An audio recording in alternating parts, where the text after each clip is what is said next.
ನೋಡಿ, ಭಾರತದ ಪಹಲ್ಗಾಮ್ನಲ್ಲಿ ದಾಳಿ ಆಯ್ತಲ್ಲ, ಅದಾದಮೇಲೆ ಈ ಪಾಕ್ನಲ್ಲಿರುವಂಥ ಸೆಲೆಬ್ರಿಟಿಗಳು, ಕ್ರಿಕೆಟ್ ಪ್ಲೇಯರ್ಸ್ಗಳು ಅವ್ರದ್ದೆಲ್ಲ ಟ್ವಿಟರ್ ಅಕೌಂಟ್ಗಳನ್ನು, ಫೇಸ್ಬುಕ್, ಯೂಟ್ಯೂಬ್ ಚಾನಲ್ಗಳನ್ನೆಲ್ಲ ಬ್ಲಾಕ್ ಮಾಡಿತ್ತಲ್ಲ, ಈಗ ಅದನ್ನು ರಿಲೀಸ್ ಮಾಡಲಾಗಿದೆ.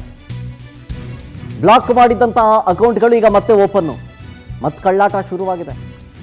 ಶಾಹಿದ್ ಅಫ್ರಿದಿ ಯೂಟ್ಯೂಬ್, ಟ್ವಿಟರ್ ಅಕೌಂಟ್ಗಳು ಎಲ್ಲವೂ ಕೂಡ ರಿಲೀಸ್ ಆಗಿದೆ, ಅಂದರೆ ರೀಓಪನ್ ಆಗಿದೆ. ಆಪರೇಷನ್ ಸಿಂಧೂರ್ ನಡೆಯುವಂಥ ಟೈಮ್ನಲ್ಲಿ ಬ್ಲಾಕ್ ಮಾಡಿ ಶಾಕ್ ಕೊಟ್ಟಿತ್ತು ಭಾರತ. ಯಾಕಂದರೆ ಭಾರತದ ವಿರುದ್ಧ ಅವಹೇಳನಕಾರಿಯಾಗಿ, ಜೊತೆಗೆ ಪ್ರಚೋದನಕಾರಿಯಾದಂತಹ ಕೆಲವೊಂದಿಷ್ಟು ಸುಳ್ಳು ಮಾಹಿತಿಗಳು, ತಪ್ಪು ಮಾಹಿತಿಗಳು ಎಲ್ಲವನ್ನೂ ಕೂಡ ಹರಡ್ತಾ ಇತ್ತು ಈ ಚಾನಲ್ ಮುಖಾಂತರ. ಅದಕ್ಕೆ ಅದನ್ನು ಬ್ಯಾನ್ ಮಾಡಿದರು. ಈಗ ಮತ್ತೆ ಭಾರತದಲ್ಲಿ ಅವರೆಲ್ಲರ ಯೂಟ್ಯೂಬ್ ಚಾನಲ್ಲು, ಟ್ವಿಟರ್ ಅಕೌಂಟು ಎಲ್ಲವೂ ಮರುಬಳಕೆಗೆ ಸಿದ್ಧವಾಗಿದೆ. ಇದಕ್ಕೆ ನೆಟ್ಟಿಗರು ಆಕ್ರೋಶವನ್ನು ವ್ಯಕ್ತಪಡಿಸ್ತಾ ಇದೆ. ಇದು ನಾಚಿಕೆಗೇಡಿನ ಮತ್ತು ಮುಜುಗರದ ಸಂಗತಿ ಅಂತ ಅಸಮಾಧಾನವನ್ನು ಹೊರಹಾಕ್ತಾ ಇದ್ದಾರೆ. ಇದೇ ಶಾಹಿದ್ ಅಫ್ರಿದಿ, ಶೋಯಬ್ ಅಖ್ತರ್, ಬಾಸಿತ್ ಅಲಿ ಸೇರಿದಂತೆ ರಶೀದ್ ಲತೀಫ್ ಚಾನಲ್ಗಳು ಕೂಡ ಭಾರತದಲ್ಲಿ ಈಗ ವೀಕ್ಷಣೆಗೆ ಅವಕಾಶವನ್ನು ಮಾಡಿಕೊಡಲಾಗಿದೆ. ಡೀಟೇಲ್ಸ್ ಕೊಡ್ತಾರೆ ಇದ್ರ ಬಗ್ಗೆ ನಮ್ಮ ಡೆಲ್ಲಿ ಪ್ರತಿನಿಧಿ ಸಂತೋಷ್ ಹೊಸಹಳ್ಳಿ ಲೈವ್ನಲ್ಲಿ. ಸಂತೋಷ್, ಪಹಲ್ಗಾಮ್ ಅಟ್ಯಾಕ್ ಆದಮೇಲೆ ಆಪರೇಷನ್ ಸಿಂಧೂರ್ ಟೈಮ್ನಲ್ಲಿ ಪಾಕ್ನಲ್ಲಿರುವಂಥ ಕ್ರಿಕೆಟರ್ಸ್ಗಳನ್ನು, ಸೆಲೆಬ್ರಿಟಿಗಳ ಅಕೌಂಟ್ಗಳನ್ನು ಬ್ಯಾನ್ ಮಾಡಲಾಗಿತ್ತು ಇಂಡಿಯಾದಲ್ಲಿ. ಈಗ ಮತ್ತೆ ಕಳ್ಳಾಟ ಶುರುವಾಗಿದೆ. ಅದಕ್ಕೆ ಅಂದರೆ ಮತ್ತೆ ಓಪನ್ ಮಾಡಿಬಿಟ್ಟಿದ್ದಾರೆ ಅವರ ಅಕೌಂಟ್ಗಳನ್ನು, ಭಾರತದಲ್ಲಿ ವಿಸಿಬಲ್ ಆಗಿದೆ. ಇದಕ್ಕೆ ನೆಟ್ಟಿಗರು ಆಕ್ರೋಶವನ್ನು ವ್ಯಕ್ತಪಡಿಸ್ತಾ ಇದ್ದಾರೆ.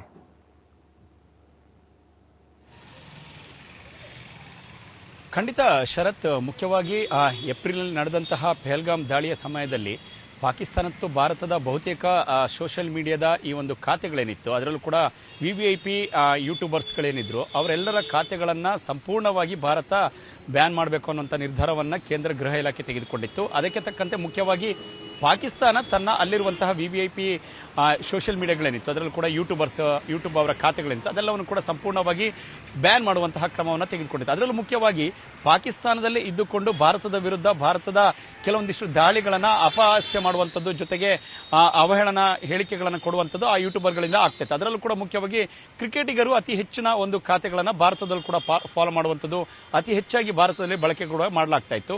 ಹಾಗಾಗಿ ಅದನ್ನು ಸಂಪೂರ್ಣ ಬಂದ್ ಮಾಡುವಂತಹ ಕ್ರಮಕ್ಕೆ ಕೇಂದ್ರ ಗೃಹ ಇಲಾಖೆ ಮುಂದಾಗಿತ್ತು.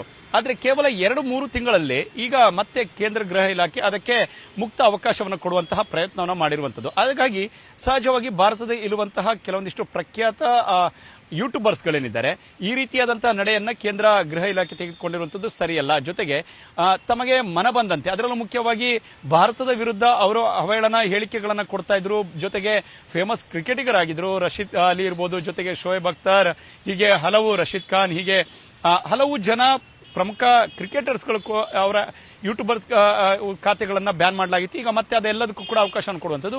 ಯಾಕೆ ಈ ರೀತಿಯಾದಂತಹ ದ್ವಂದ್ವ ನಿಲುವನ್ನು ಕೇಂದ್ರ ಗೃಹಕ್ಕೆ ತೆಗೆದುಕೊಳ್ತಾ ಇದೆ ಅಂದ್ರೆ, ಭಾರತದಲ್ಲಿ ಇರುವಂತಹ ಸೋಷಿಯಲ್ ಮೀಡಿಯಾ ಯೂಟ್ಯೂಬರ್ಸ್ಗಳೇನಿದ್ದಾರೆ ಅವರುಗಳಿಗೆ ಎಷ್ಟರ ಮಟ್ಟಿಗೆ ಮಣೆಯನ್ನು ಕೊಡಲಾಗುತ್ತೆ. ಯಾಕೆಂದ್ರೆ ಭಾರತದ ಸೋಷಿಯಲ್ ಮೀಡಿಯಾ ಯೂಟ್ಯೂಬರ್ಸ್ಗಳ ವಿರುದ್ಧ ಕೆಲವೊಂದಿಷ್ಟು ಭಾರತದ ವಿರುದ್ಧ ಒಂದು ವೇಳೆ ಅವಹೇಳನ ಭಾಷಣಗಳನ್ನ ಅಥವಾ ಯಾವುದೇ ಹೇಳಿಕೆಗಳನ್ನು ಕೊಟ್ಟಂತ ಸಂದರ್ಭದಲ್ಲಿ ಕ್ರಮವನ್ನು ತೆಗೆದುಕೊಳ್ಳಲಾಗುತ್ತೆ.